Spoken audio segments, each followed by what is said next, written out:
And we're gonna have the happiest Christmas since Bing Crosby tap danced with Danny fucking Kaye. And when Santa squeezes his fat white ass down that chimney tonight, he's gonna find the jolliest bunch of assholes this side of the nut house. Don't wait till the night before Christmas to be good.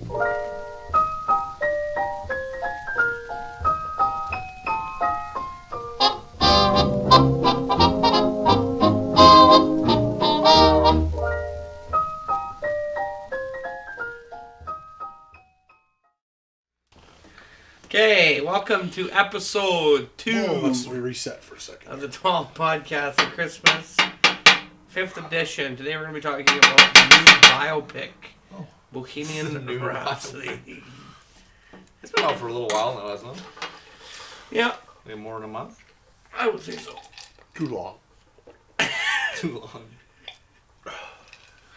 But it's shorter better because now it's just being washed into the ether. It's still a VIP. Like, how long has it been out? Oh, like 2 weeks maybe? Oh, yeah, I guess you weren't. You didn't see it too long ago. When did you see it? It's been out for like a month almost. Really? Hail! No, no more of that. Hey. It's best we forget about that and that Rami Malek ever did anything other than Mr. Robot. It's best that we forget. He was in, we were talking about this yesterday. He was in Nightmare, or the Night, what the fuck do they call those movies? Night at the Museum. Yeah, he was in the museum. He was the Pharaoh. Yeah, he was the Pharaoh in that movie. Like the fifth one where it's like spooky night at the Crazy Museum with I don't, like... Ben Stiller and...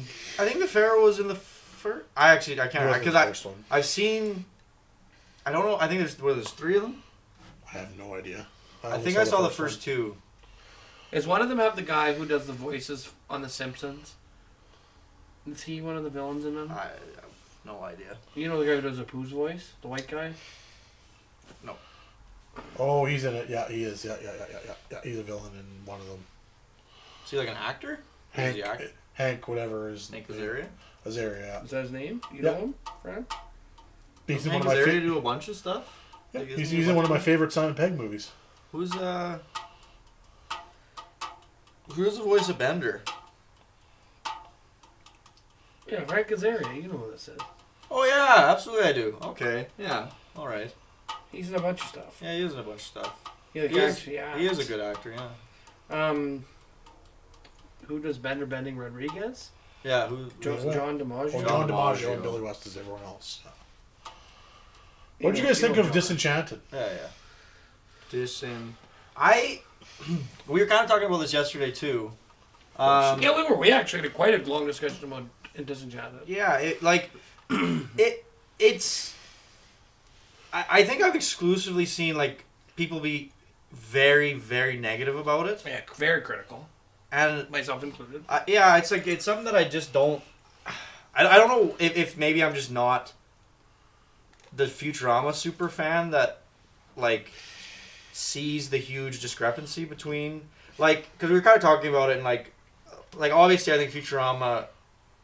I really enjoy Futurama and I've seen all of it and like I think the characters are better and there's a lot that's better, but it's like I don't know. Also ran for like 9. They weren't better in the first season. That's the thing, and that's what we were talking about. Is like, is the show a better, or was the show that strong season 1? The thing that I hate hearing about that people say about Disenchantment is like, it's just Futurama in medieval times. It's like, yeah, it's a Matt Groening show. There's similarities. Like, if you don't like the style of Matt Groening, don't fucking watch a Matt Groening show. Yeah, like, I don't know. It made I liked it. Yeah, I thought it had lots of really funny moments. Yeah, it made me laugh. Like I feel like it's got potential to be really good as it progresses. Like, that's the biggest takeaway I think from the show is that it seems to have a lot of potential. It has legs, yeah.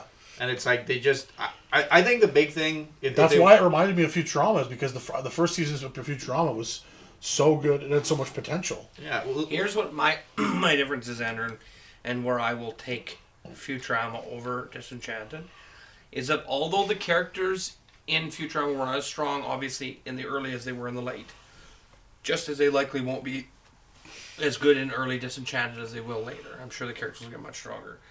The setting of Futurama made it interesting from start to finish, whereas I don't find that as much with Disenchanted. Yeah, we were kind of. I somewhat disagree. Like I think that there's a lot of cool things that they haven't even yet touched on, and there's like the magic, there's the fucking elf world, there's all these different like weird creatures and shit. The elf All world, been done. I love. The elf world is amazing. That's one thing I've heard that for like some people hate it and some people like. I thought the whole everyone's name is just the thing that they do, but O at the end. Yeah. Hey, it's Laffo, it's Slappo. Like It's that so joke funny. never got old to me, and like the amount of things that they Yeah. put O behind was Yeah. incredible. Like the most monotonous things that like I thought that was brilliant. But I do, because we were talking about that too. Futurama definitely has the more unique setting that it's like you don't see a lot in media. Like the future is very rarely represented in comedy. Well, it's like you see a lot of like dramas and action movies set with science fiction future settings, but very very rarely do you see comedies because it's a difficult thing to pull off. Like And there's mutants you need a in big the budget sewers below New York. or like that show because it's animated was able to do that. Whereas Disenchantment, which one is it? I think it's Disenchantment or is it Disenchanted? Whatever. People know what we're talking about. Today's episode is brought to you by Sweet Sippin' Canadian Maple. Whiskey better today than it was yesterday. Sorry, go ahead.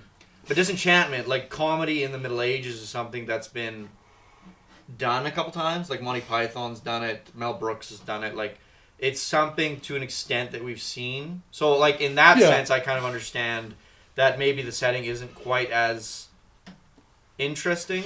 But I mean, I feel like if you look at comedy cartoons, the setting is not really what like Family Guy is a fucking family that lives in a. Like, well, that's the thing, but it's that's the most why I really uninteresting. liked about Futurama and why, for me, it's above the rest.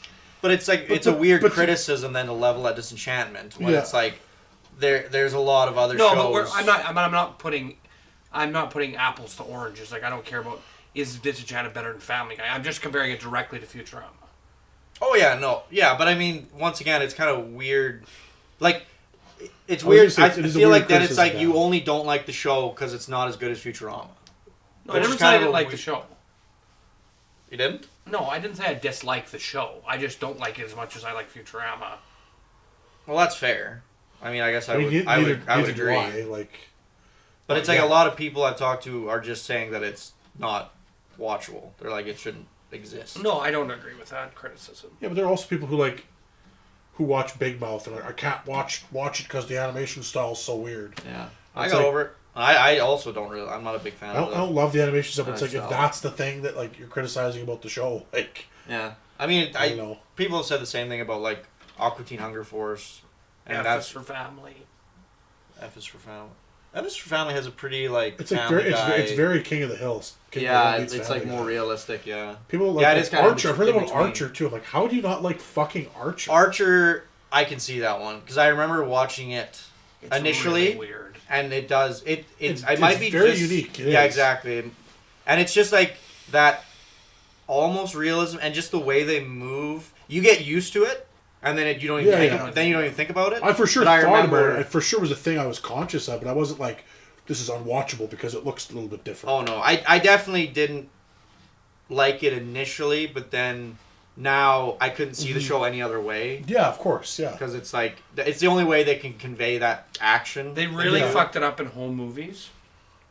Home movies. I never saw that show.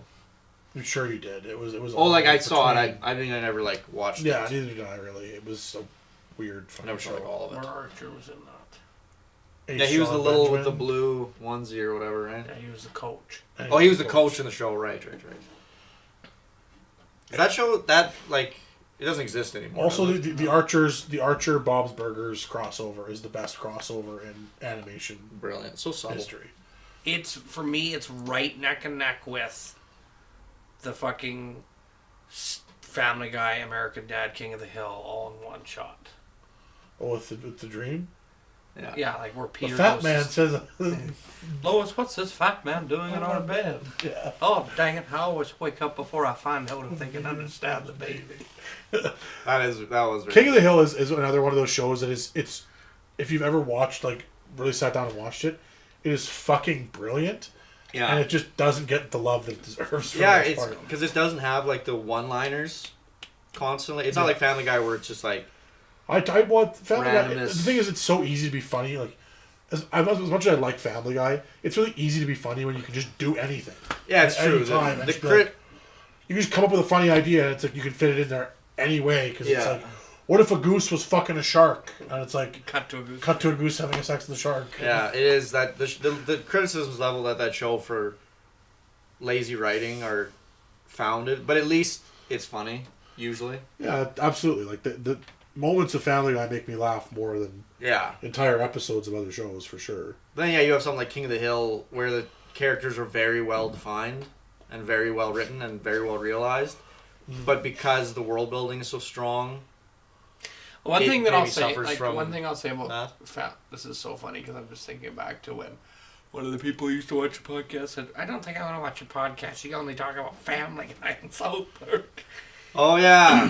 Anyway, Shout out. Nice for what?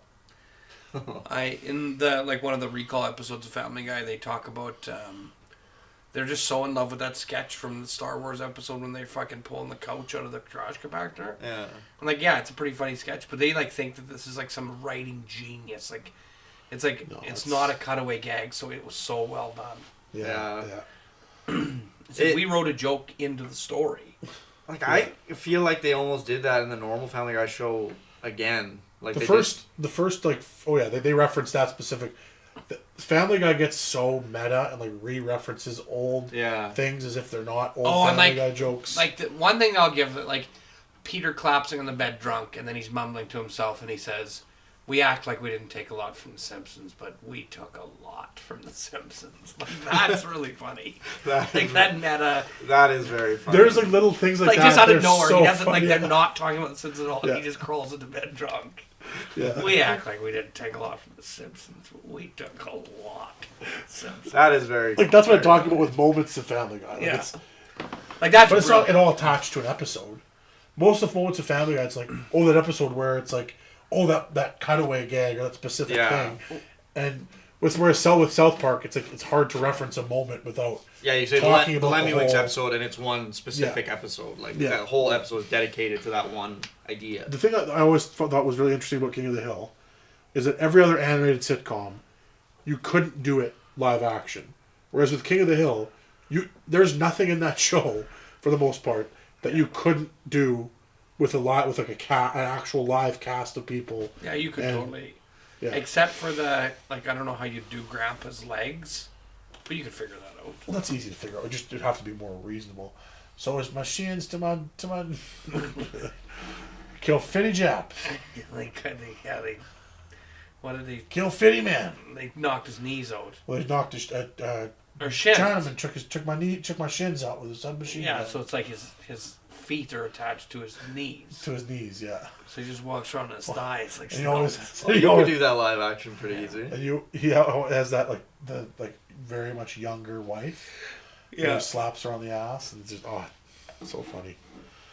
Mike Judge, Silicon Valley, also fucking Very first funny. 4 seasons. I gotta Really. download all of Was it. that and Mike watch it all Judge? in one go. Yeah, I really wish and they'd also make more. Office Space was Mike Judge. Yeah. Really? That's the thing. He's like such a talented guy, and he doesn't. Well, he has quite a bit, I guess. The thing is, he has a style, but it's not like as apparent as a lot of other directors. Yeah. Like his whole thing has been like blending, like hardcore gangster music with like suburban white culture. That's like been a big theme in most of his stuff.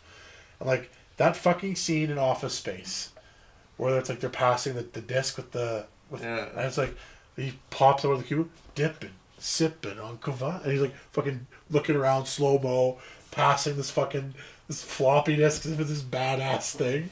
Oh, every time it gets me. He's got a very good. Like I don't know if he's involved in the casting and all of his things, but like whoever has to he be. got to do whoever does the casting for the Mike Judge stuff is brilliant because like all his stuff is so well cast. I've always really liked Martin Starr. Ever since Freaks and Geeks, I've liked Martin Starr. But seeing Which him, one is he? he's in Knocked Up. He plays Martin, the guy with the bit who grows the beard out. I don't Tall, like really tall, Never saw lanky, Knocked Up. bearded guy. No, you should see Knocked Up. It's very funny. You saw Knocked Has it got Up. Silent Bob or Jay in it? No. Got Jay Baruchel. No, that you're thinking of Zach and Miri Make a Porno. Right. No, it's that line where it's like I'm pretty sure we watched it together. He's like, everyone gets pink eye. And he's like, yeah, we gave each other pink eye because we bare ass farted on the pillows. And then Martin comes in and Seth Rogen's like, Martin got it bad, and his eyes are all like super red. He's like, no, I didn't get pink eye. I'm just fucking high. And he walks away. His eyes are like fucking crazy red. And he's got the weird little What is Asian it like? girlfriend. Seth Rogen knocks up a girl and then like. It's Seth Rogen, Katherine Heigl, Jason Segel, Jonah Hill, Jay Baruchel. It's got a fucking amazing He cast. knocks Paul her up Rudd. and then what?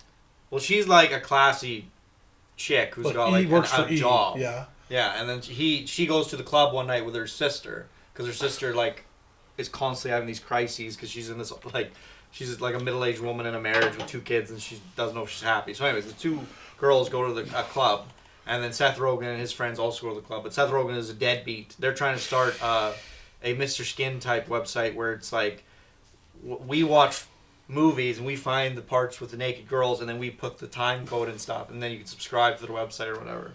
And that's all they do. Like he sued somebody or something, right? He got hit by a car, and so he's got all this money. That's what he's from Vancouver. Yeah. And he got hit by a postal truck. Right. And he's like, yeah, I got $25,000 from the Canadian government, and that's lasted me for the last 5 years. Yeah, he's like, and I still got like $2,000 left, so like that would probably last me for like another 3 years. like he just has no. I've never seen it. It's very funny. I think it's one of those really good, the rare blend of like a chick flick type rom com because it's got that kind of. So then the girl gets knocked up. Yeah, so she gets blackout drunk at the club, and then she takes Seth Rogen home. He's trying to put the condom on, and she's like, "Oh, just do it." He's like, "Okay." Throws the condom away and fucks her. Blows deep. And then a couple weeks later she gets pregnant, and then the thing they touch on that I think is a weird thing in our society that's like how it's like the person who blew their load in you is immediately your soulmate, like that's who you should be with. And so the movie, a lot of it is like them trying to be together and be in this relationship, which is like they're nothing alike in any way. Like it doesn't make any sense. He's a slacker stoner with these like man child and with his friends, and she's like career oriented. Then he comes around and becomes the man she needs him to be.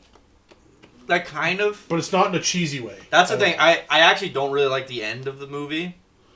Because it's a happy ending, and it's like it's the most feel good ending. They get together. Yeah, but it's like to me, it just goes back to the idea that who blew their load in you is who you should be with, and it's like I don't really subscribe to that at all. I think the ending is a little bit more subtle than that because it's like they get back together, but it's still very much like more like I'm trying when we need to try for the kid. It's not like we're like soulmates. It's like yeah, they're in love. They're like in love at the end of the movie, but I think it's more like. He's finally growing up and is going to be there for his kid, which is the more. So it's not good to be a stoner slacker, is what they're saying. Well, not if you have a kid. Not if you have a kid. The movie's great. The ending to me is like she obviously doesn't dumb down to his level. No, she stays the same. She tries for a while. Like there's a sequence when they're both trying to like play to each other. Like she's like, watching the movies to find the naked tits and stuff. Boobs and bush. But it's like she immediately goes back and then doesn't. She does. You can tell she never enjoys doing that shit. And then I think there's one scene where like their house is a mess, and then she's like cleaning, and she finds a sword, and she's like, "Why the fuck do you have a sword?" And then he's like, "Well, swords are cool." It's a ninja weapon. Yeah, and then it's like, then she's like, "No, this is not for me. Like I can't do this." And so I don't know. Yeah, so it's a great movie. Katherine Heigl? I do feel like the ending is a little bit. Yeah, she faded into obscurity because she's a fucking cunt. Yeah, apparently she's mega bitch. She got nominated for an Emmy for Grey's Anatomy, and then she turned down the Emmy nomination and said, I don't think the writers gave me strong enough material to work off, so I don't think I deserve this nomination. And publicly turned it down and like denounced the show. Hear that, Leonardo DiCaprio? You can still give that Academy Award back for The Revenant because you don't deserve it, you piece of shit. I think he deserves it for so many other things. So that's the thing. I wish because in the base of the Academy Award they have your name and what movie you got it for, or they just have your name. I don't know. We'll find out eventually. Yeah. Anyways, if they do have the movie on there, I'd like to get it scratched out and then put Django Unchained on there or Wolf of Wall Street. Wolf of Should Wall have Street. been Wall Street. Also, Jonah Hill. For me, I honestly think Django Unchained was his stronger performance, and I think Jonah Hill Wasn't Wolf first? and though? Wolf. No, Django was Django first. was first. Really? Django's the one that I just can't like. It was so good. The man slices his hand open and then just continues to act like nothing happened. Like it's like Because he didn't want to have to see him. he makes it better. Like he uses it. It's like that's fucking an actor. Like that's incredible. Like you don't see that ever. Like Christian Bale, like gets a light shine in his face. He's like, "I'm quitting and I hate everyone." On this That set." rant was so ridiculous. So terrible. It's like you fucking plebeians are walking in my scene. It's You don't one walk guy. past me. Yeah. And he's like, I'm "I'm doing a sorry, fucking man." scene here. He's like, Yeah, the "Sorry." guy. Yeah, it's like a high. It's not like a bum fuck nobody. Like it's like he's pretty high in the hierarchy. That being said, I'm fucking excited for the new Dick Cheney. Oh, it looks pick. so good. Wow. Vice is also the coolest name for a movie ever. There should be an Academy Award for coolest movie title, and Vice would win. Every year. Just Every year, continue Vice. The word Vice is awesome. The news station, not so awesome. it. What about Ridiculous 6? That was a really bad movie. But the title. Probably one of the That was just a play on all those Western movies. Well, Yeah. that makes fun of Hateful Eight. Like, yeah, and Magnificent Seven was the original. yeah. And the Hateful Eight was a Tarantino. I watched that movie again. It was definitely better on a rewatch, but still not great. Which one? Hateful Eight. I agree.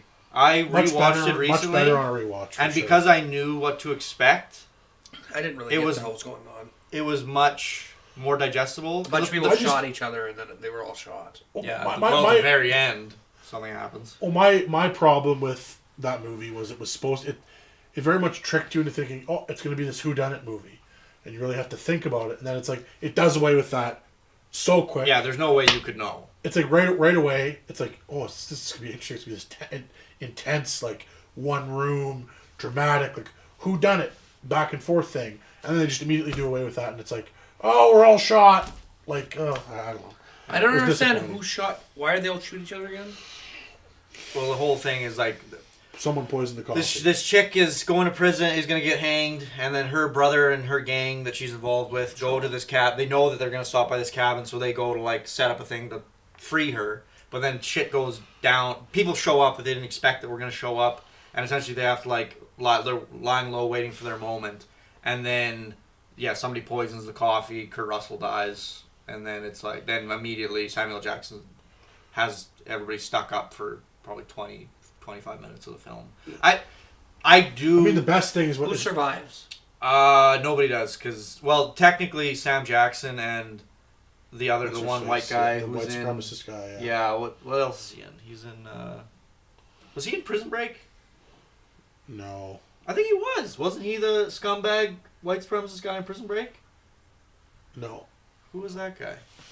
That's Anyway, so two of them survive, but they're bleeding out. Like the movie ends with them bleeding out. they like hang her and then Yeah, right. They're like their blood is gushing out of their bodies, and then they fucking like put a lasso around her, and then they're just holding the rope, she dying? waiting as she dies, and then she dies, and they let her go, and then they have like a funny little conversation. It's actually a nice ending, because the whole thing is the one guy is a horrible white supremacist who fought for the South in Civil War. Walton Goggins. Yeah. What else was he in? He's in a bunch of stuff. He's in He's good. Sons of Anarchy, Justified, Hateful Eight, The Shield, Ant-Man and the Wasp, Tomb Raider, Vice Principals. He plays the same role in almost everything. He always plays the Southern gentleman Yeah. who hates the blacks, but he does it very, very well. Okay, so anyway, and then they have a joke about what? I can't remember. They just have good diatribe. Those the best thing is Yeah, for right, sure when niggers. Samuel L. Jackson's talking to the Confederate general guy, former Confederate general, and he's like, "Yeah, I killed your son. I made him fucking suck my dick in the snow." Yeah. And it's like Samuel L. Jackson talking to this like That- racist guy. He's like, "Yeah, before he died, I made him fucking swallow my whole fucking cock." Oh, I They remember that. they never reveal if that is an actual thing that happened. No, Because like later on in the movie, Sam Jackson kind of says something that makes you think that he just made it up to get the guy to react. But then I think he says another thing where you think it does. So that's one thing they never. So what does he say? Your son? yeah, Yeah. It's like the white supremacist son was in No. There's two there's a Civil War guys. Confederate general guy who's there, who's like just quietly sitting there without explaining, he's just quietly sitting there. He's supposed to not react, and Samuel L. Jackson finally gets him to react by saying this because he's looking for his son who's gone missing. Right. Also, interesting fact about that movie: they Quentin Tarantino was able to convince this museum to give them this super antique guitar to use, They got wrecked. and Kurt Russell was supposed to have a replica, but he had the actual one of a kind rare guitar in the scene, and the reaction of everyone in the scene when he fucking breaks it is real because he just fucking broke a piece of history in the scene. Yeah, that's crazy. Is Tarantino in trouble? It's fucking Tarantino. Bad, paid a bunch of money and whatever. He also nearly Why did they get the killed replica Uma guitar? Thurman. And was just like, whatever. Why did they get the real one? For what purpose? Because he's Tarantino, man. Yeah, I don't know why they would have. There's actually no reason. You could make an exact replica so easily. There's no reason, but whatever. Tarantino. And he breaks it? Yeah, Kurt Russell smashes the shit out of it. And he doesn't know?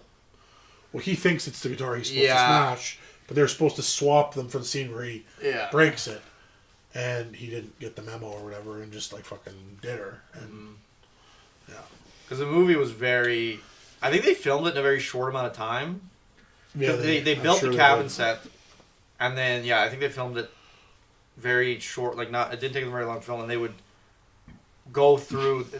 I remember them saying that they rehearsed the whole thing tons and tons of times. So they could film these...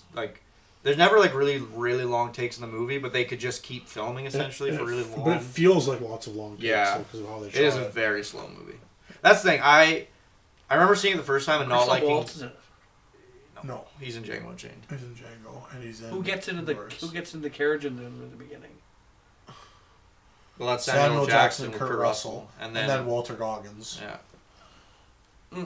In the carriage? Yeah, Yeah. They pick him up as well At the beginning of Django Unchained, there's also a carriage scene. with the slaves. Yeah. But I'm trying to think, at the beginning, Kurt Russell's riding with the slave. And then, There's no slave. or not slave, then Daisy the prisoner. Domergue. Daisy With Domergue, Jennifer Jason Leigh. And then they pick up Samuel It's crazy. It's crazy to think that fucking chick from Fast Times at Ridgemont High, the teenager who shows her tits, is gonna be this well-respected actress later in her career. Man, she fucking looks like hell in that movie. They do a good job of making her look like hell. Yeah.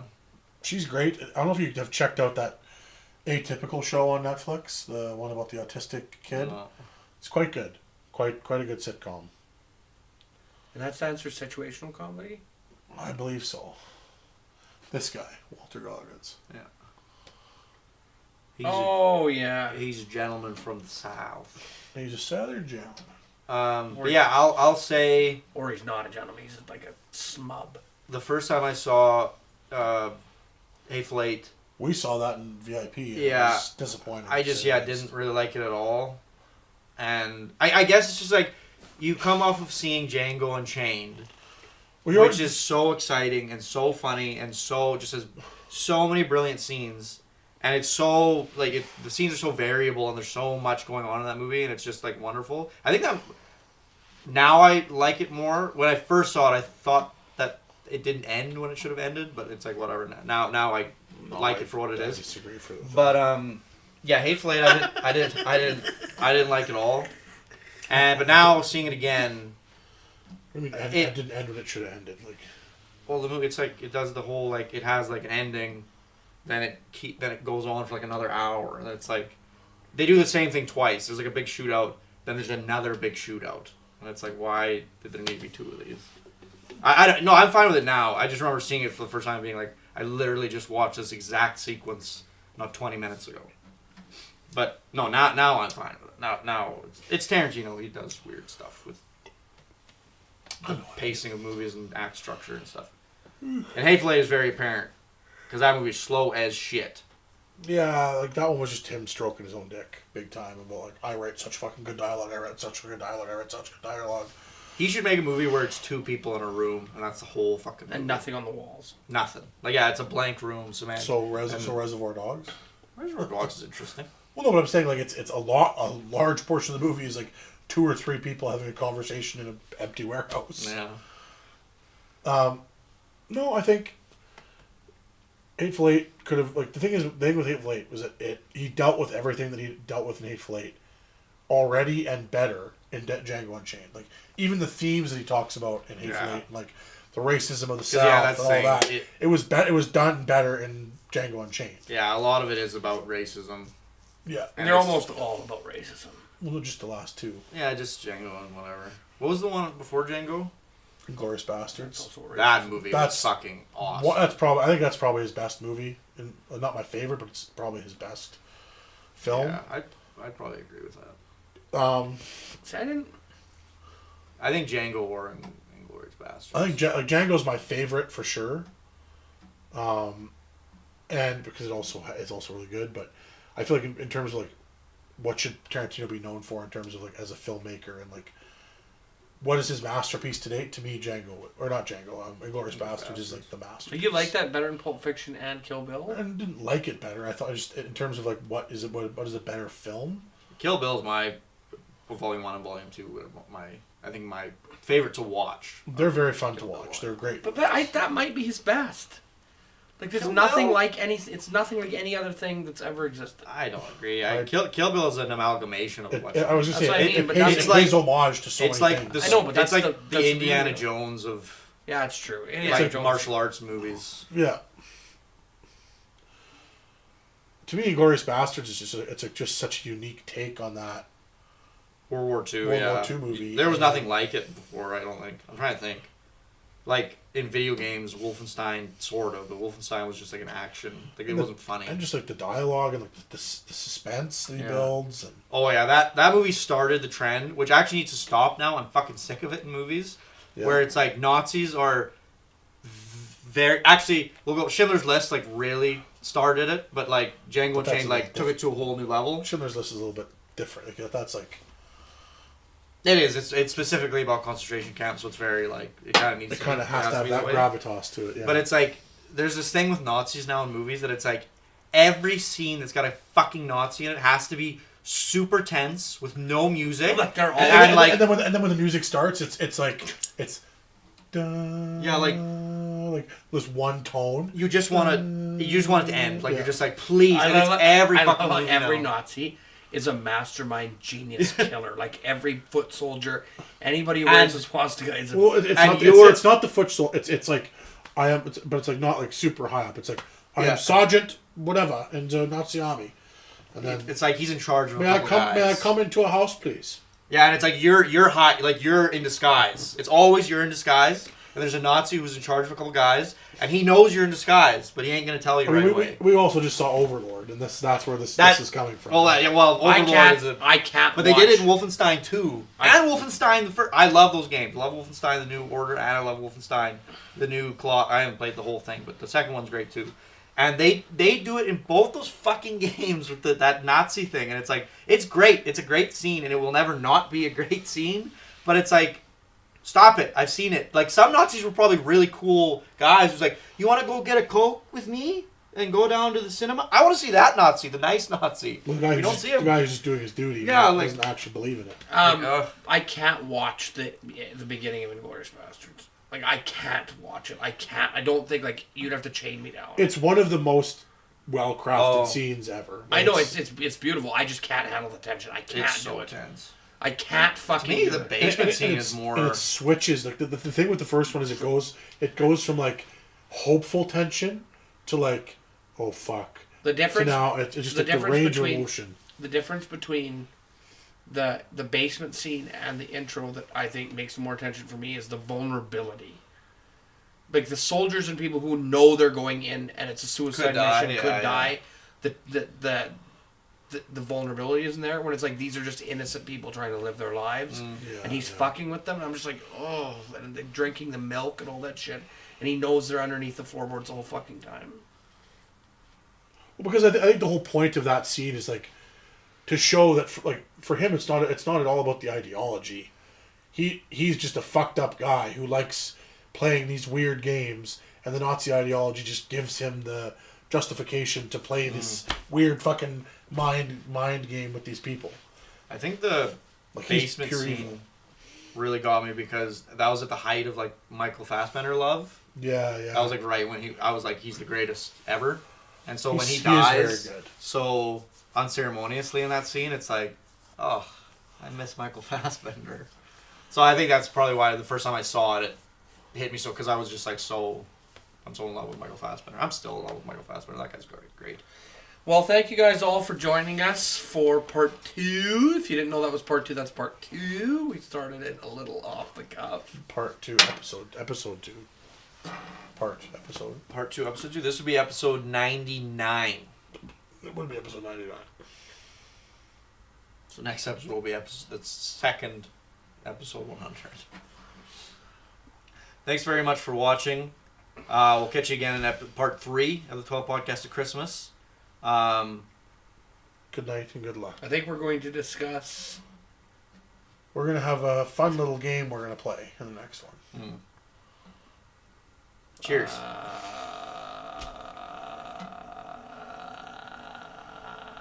What, you're scared of playing penis butt? That's the sound that Grudge makes.